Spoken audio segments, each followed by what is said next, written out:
The topic discussed in this project is the ongoing issue of homelessness in Hawaii and how the Hawaii Home Project seeks to provide a sense of stability in one aspect of homeless people's lives by providing free health care. This organization uses nonviolent strategies such as plans and policies to give unsheltered and homeless people the health care that they need.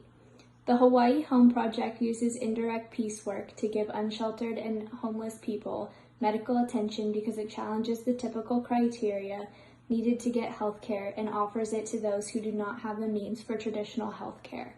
This organization creates peace through peace as they rely on the service of health care to create more peace. Principled nonviolence is one of their biggest priorities, as the goal of this organization is to offer medical care to those who are in need so that they can make more advantageous life decisions. You can see some parallels in this organization to Mahatma Gandhi, as he was a lifeline that kept his people making the right decisions and resist nonviolently. Martin Luther King Jr. also was there to listen to his people's stories. He lived the stories and kept the fight going. From a personal standpoint, I believe that the Hawaii Home Project is important because it offers a helping hand to those who have not had a sturdy foundation to grow from. From a social standpoint, I believe that seeing homeless people laying down in cities should make others feel that they need to do something about a fellow human suffering. The Hawaii Home Project helps in the social aspect because students and doctors get to connect with others in their community. This organization also teaches empathy, compassion, and useful communication skills from the doctor to the patient level. To give some background on the issue of homelessness, mental health care was deinstitutionalized in the 1960s, and those who received mental health care were promised clinics in their communities. Unfortunately, the act ran out of funding and the clinics were never built. This left people unstable and they were unable to cope, which affected their daily lives. Around the 1980s, there was an economic recession which costed many Americans their homes. Most among these Americans, however, were those who never got the mental health care that they were promised. In Hawaii, there are a few different reasons that a person might be homeless. Some may want to live off the land as their Hawaiian ancestors did. Others may fall to things such as mental illness, substance abuse, or addiction.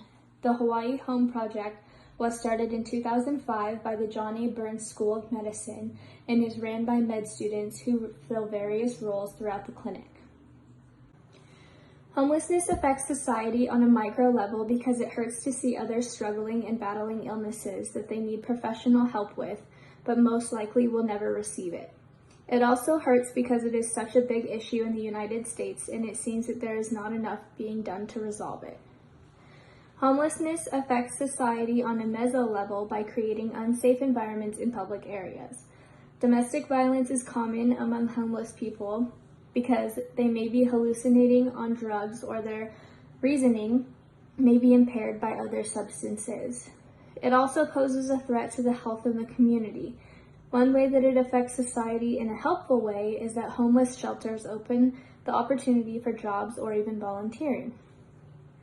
Homelessness affects society on a macro level because it becomes costly to taxpayers. Homeless people also tend to end up in jails or in hospitals and have no way of paying for their expenses. I got the opportunity to interview a volunteer at the Home Project named Vivian. She spent a little over 5 years with the organization and fulfilled different roles each year. Through it, she learned that she loved primary care and building relationships that she was able to develop with patients and families along the way. I also got to interview another volunteer named Lauren. She claimed that many of her fondest and most fulfilling days were spent with this organization. Although at the time she had little medical skills, just being there to listen and showing that she cared was very meaningful to the unsheltered and homeless population of Oahu. 6. In conclusion, I believe that the Hawaii Home Project serves as a PACE-related topic because the healthcare providers are fighting for the homeless people who sometimes do not have the ability to protect or speak up for themselves. These healthcare providers give them that sense of secureness that they have always been lacking, just as Mahatma Gandhi did for those in India and just as Martin Luther King did for his fellow African Americans.